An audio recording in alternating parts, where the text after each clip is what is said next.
fighting on the same side. It felt like old times. But I guess we both knew it would end this way. Do you remember that night when you told me Lois was pregnant? You knew, even before I said anything. That was a good memory. From another lifetime. I miss the people we were then. Me too. Something changing your mind.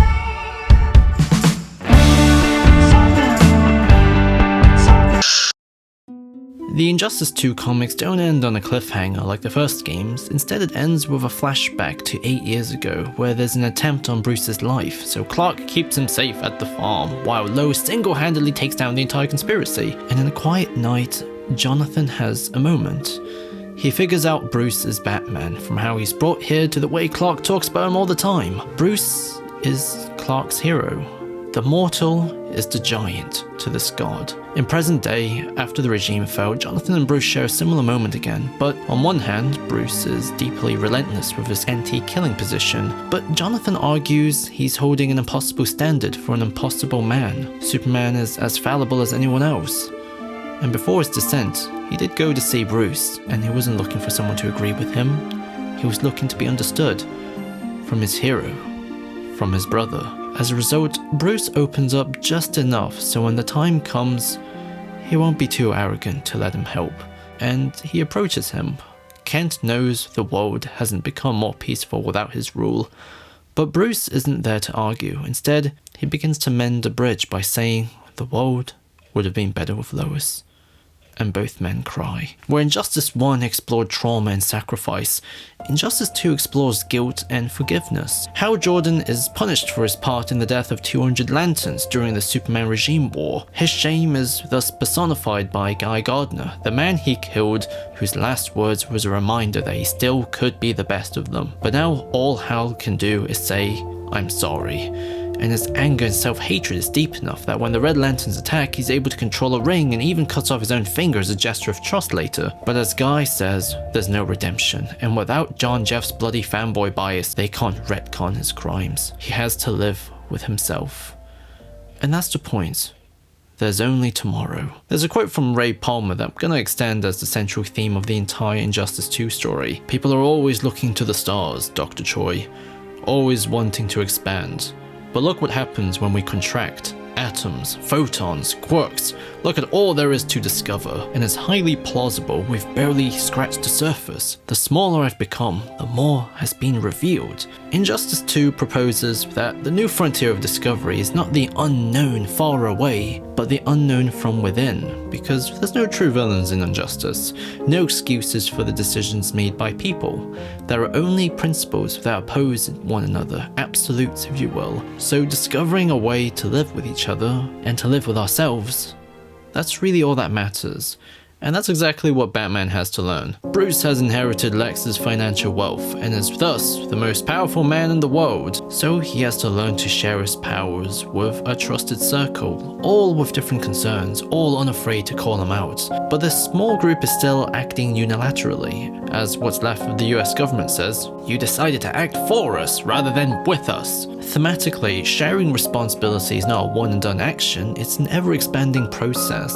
And this is where Ra's al Ghul comes in. You know, in the film, he just abruptly shows up with a mazo and is like, yeah, you gotta kill people sometimes. Required to achieve perfection, then these deaths must occur. Yeah, they ripped it straight from here, but it makes way more sense in Injustice 2, because the point is to cleanse humanity for the survival of the wildlife. He even kills Ted Kord, which is like an amazing scene, because instead of playing it for shock, it's melancholic, because Booster Gold is there, returning just to make sure he doesn't die alone. Anyways, Ra's and Batman's war leads to children being kidnapped, Blue Beetle accidentally causing the death of all these endangered animals, the death of the entire new US government, Amazo killing well over 3,000 people. Yeah, a lot of people die in these comics, but in a nice break, Batman rescues the Titans and is then returned with one of his sons, Tim. The world is ready for Batman and Robin to return. Oh wait, no, he's killed by Zod. Batman annihilates Zod, of course, and Zod is killed by Amazo.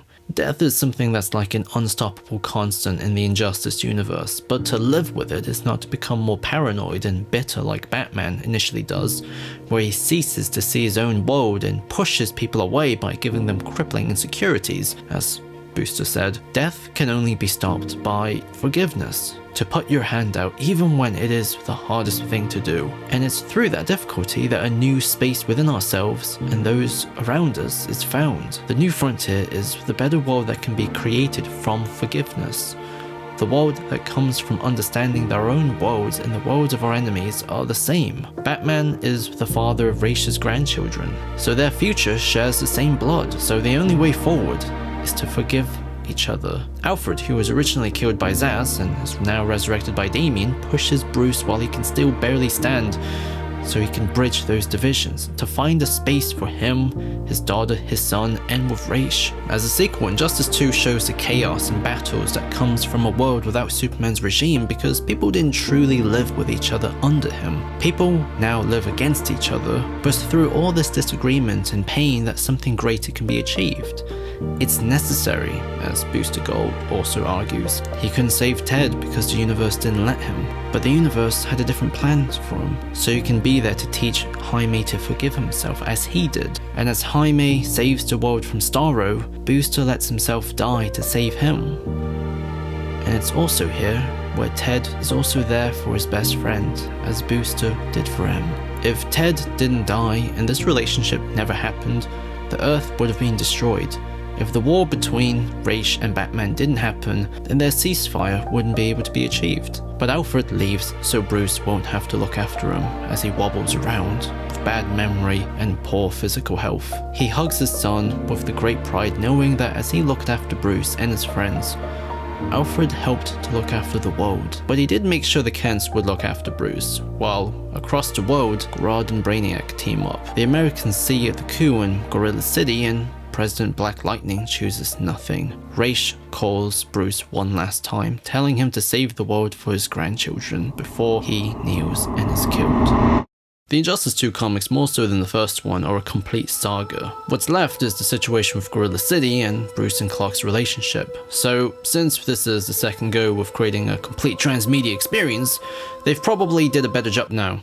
There are so many continuity mistakes, it's actually kind of insane. They flash back to where Bruce was stopping Superman from taking the Arkham inmates, but now he's with like Damian and not Dick, which is a pretty big oversight considering the fact this is where Dick died. Batman can just beat Wonder Woman and Superman without the pill now. Then Bruce is told by Lucius that he needs to open up his circle of trust, which is kind of like deja vu. And however, then Harley Quinn is running Brother Eye, which is ridiculous, unless you've read the comics and saw a massive transformation in various acts of atonement. But if you read them, your brain would melt from how selective this whole continuity is. Because then Harley and Ivy fight and they act like they haven't seen each other in ages, but they just work together to create world peace. Dad, I ain't seen you in forever. Harley and Dinah sent to extradite Grodd, which makes sense and is a really cool set piece, but then Bruce says Dinah has been out of it, You've been out of the fight a long time. You have a family. which isn't right. The Suicide Squad under Grodd's thumb is also totally different, but the very fact that Grodd is also working with different other human supervillains doesn't really make a lot of sense, because his whole thing is that he hates humans. He only kept the Suicide Squad because they all had bombs in them he could exploit. NetherRealm Studios, after MKX, has developed a really weird spectacle before consistency with continuity principle, which for a game isn't the worst thing ever, because there's still the inherent satisfaction of it being interactive, but compared to the first game, it's not as tightly, dramatically satisfying, especially when the bad guy is Brainiac, who's such an impersonal villain. Evil Superman was heart-wrenching and cool. Ra's was both infuriating and understandable. Brainiac is just a guy, he might as well be looking for magic beans, and he only meets the characters in the game, so the comics can't even build up a relevant backstory for him, otherwise it'd just be like, what, him attacking planets with no names? Barry then, at a climate research station, decides to reluctantly say screw it and help, which doesn't make too much sense because he broke the rules before during the Amazo instance, but whatever. Hal then returns and the Red Lanterns attack and try to convert him, but they don't mention that that's happened before, nor the fact that Sinestro is dead, but alright, whatever. Superman's loyalists try to free him. Damian is in prison, but he left with Tali after aiding in the destruction of a Mazo. I wouldn't say the continuity issues completely ruined the transmedia experience, because the comic still does a pretty good job in priming you for the satisfaction of seeing Clark and Bruce working together one more time, and also finally beating Grodd after his horrifying uprising. It's Batman and Superman now fighting Brainiac.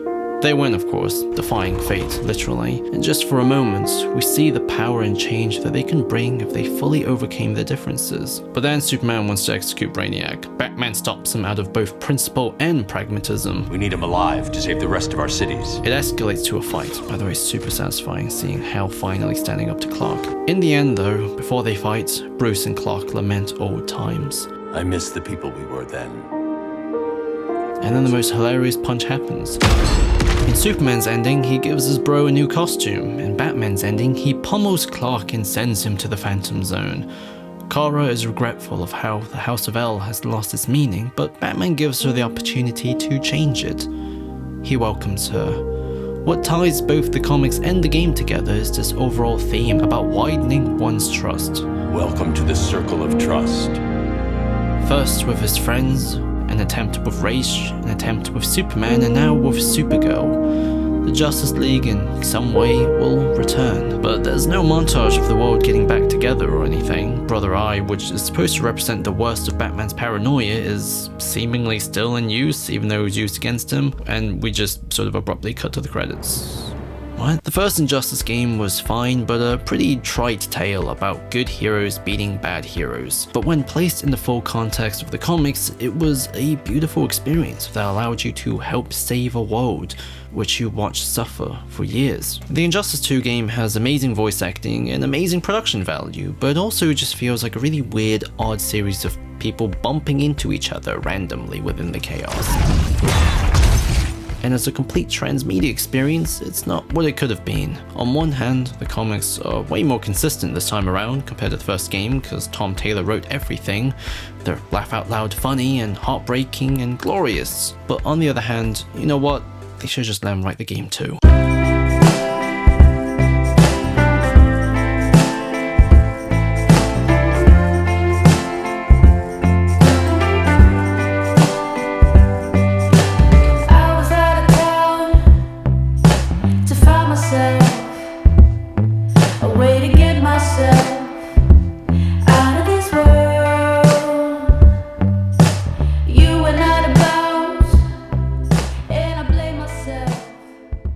Sinestro, this mustache-wearing dickface who killed Kyle and John, dies to save his daughter, and I'm over here like crying.